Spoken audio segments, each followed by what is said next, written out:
everyone, I'm Monkey D. Luffy, and I'm going to become king of the pirates! I can't believe I just said that. This is not a One Piece review. Instead, we're going to be talking about Castlevania. So, Castlevania is a game. A game where you break walls to find Porkchop and then fight Dracula for like the millionth time. And because I'm totally not obsessed with Castlevania, I have to talk about the new Nocturne series that just came out. And surprisingly, after seeing the first season, it wasn't as bad as I thought it would be. I mean, come on, can you really blame me for being skeptical? Do I even have to explain what they did to my boy Hector in the first series? How do you go from literally Kratos to a submissive loser who low-key wanted some vampire pussy? Oh yeah, I was installing Spider-Man 2. Let me just turn this off really quick. Power, turn off this. Hey, I'm not trying to flex! So what are my initial thoughts on Nocturne? Well, like I mentioned earlier, I really did enjoy this season. I like the interpretation of Richter and Maria that we have, and how their personalities pretty much align with their canonical age in the games. I also really like the setting of the French Revolution in the series. Basically, these vampire hype beasts are ruling over the peasants, they're feeding on them, and they worship this vampire messiah, who is Elizabeth Bathory, who I'm not sure is supposed to be based on Elizabeth Bathory or Elizabeth Bartley from Bloodlines. Why the fuck did they name her Isabeth or Ezabreth or Ezra Miller? No, that's even worse. And that reminds me of a point that I wanted to make really quick before I forget, but I do find it pretty fresh that Dracula isn't the antagonist of this series so far, and they instead went with a completely different vampire antagonist who, although isn't exactly from the source material, she's still very consistent with the identity of Castlevania, and it pretty much fits like a glove.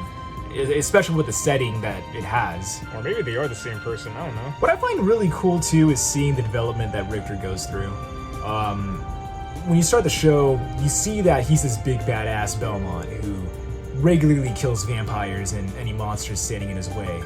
Now, despite all of that, he's still dealing with all this trauma from witnessing his own mom being killed by Olrox when he was a kid.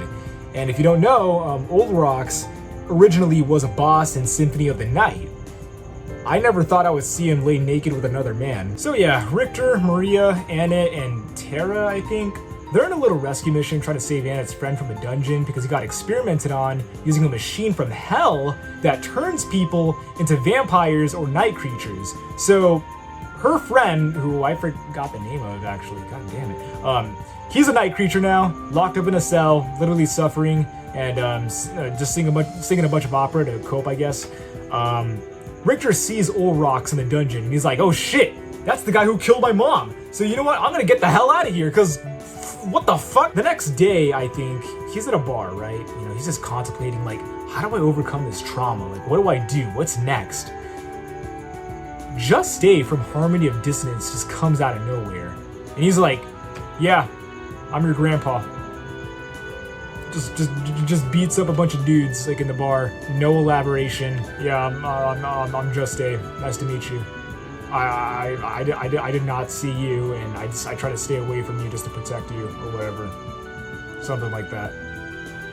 But yeah, they get ambushed on like later that night, I think, and the way that Richter had his little like redemption motivation moment to where like he just puts on the famous like white headband, starts whipping their asses, you know, like fucking oh my god, I cannot believe I did this. But anyway, you get the point. This is the way Divine Bloodlines has started playing. I came, bro. Dude, John Morris, honestly, like a top tier composer. Like, he really knows how to hit the feels for us fans. All right, and I'm pretty sure I speak for everyone. I don't give a fuck. All right, I don't give a fuck because there's gonna be that one guy in the comments being all like, actually, the soundtrack didn't hit that much. No, it did hit that much. Seeing him come out was pretty surprising because I just never thought that they would ever acknowledge a Game Boy Advance installment. So yeah, just hearing him mention Maxim even, you guys don't know who that is. I'm willing to bet. But yeah, it's just, I kind of have hope that maybe they can pull off a adaptation of a DS game like Dawn of Sorrow or Portrait of Ruin or Order of Ecclesia. Just don't fuck it up, please. All right, and don't make any one of the characters like miserable cucks being submissive to a vampire. I think you know what I'm referencing, and I'm still pissed about that. Final battle scene was pretty cool too, where they're trying to rescue Maria from getting sacrificed by her dad. What a fucked up man. Everything was well choreographed, you know, just them taking on Drolta, Elizabeth at the same time, and this other dude I think I forgot the name of. I'm bad at remembering names. But yeah, as for Drolta, I did think that she got killed off a little too soon, and I thought it was a kind of a bullshit reason as well, but that gets kind of brushed off because guess what? Fucking Alucard shows up out of nowhere as well. I'm honestly just really interested to see what Alucard's been up to, especially since Trevor and Sypha have definitely croaked, and they didn't give a shit about Grant, so. I see this for almost every character in the show, but there's just something so compelling about them in terms of their character and their relationships with other characters, to the point where you just want to keep up with it and, you know, see what's next for them. There's like this sort of life and legitimacy to who they are, what they are, and you just want to see more of it. So, good shit. Now here's where the hot take comes in. Annette is a pretty cool character by herself, but she's a terrible adaptation for obvious reasons. Okay, yeah, okay, I know.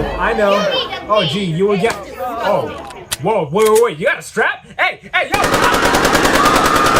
Now, don't get me wrong, the whole slavery background is a pretty interesting concept, especially with the fact that she's a descendant from literal gods. But the problem is, that's not who Annette is at all. I understand that in the original games, Annette was basically a damsel in distress who had nothing going on for her, but they still could have just taken that identity, put their own spin to it, and then still maintain that identity. But instead, they created a completely different character who happens to have the same name. And I always held the same position with Isaac in the original series, well, previous series. Cool character, but that's not Isaac at all. Same thing with Annette. But yeah, that's pretty much my only complaint about the series so far. But then again, I was able to just sort of brush it off. I really do look forward to season 2, and I do feel like this first season is kind of a build-up to what's supposed to be Rondo of Blood, and then eventually Symphony of the Night. So, yeah, I really look forward to it. I really want to see more, and I really like the direction that they're going towards. So, I'm excited. I can't believe I'm actually saying that, but I am pretty enthusiastic for what's up next. And, yeah, I'll be patiently waiting. Now, will you excuse me, because there's a certain reaction vampire outside of my house. She does nothing but suck the content out of people without even crediting them. She had a gun.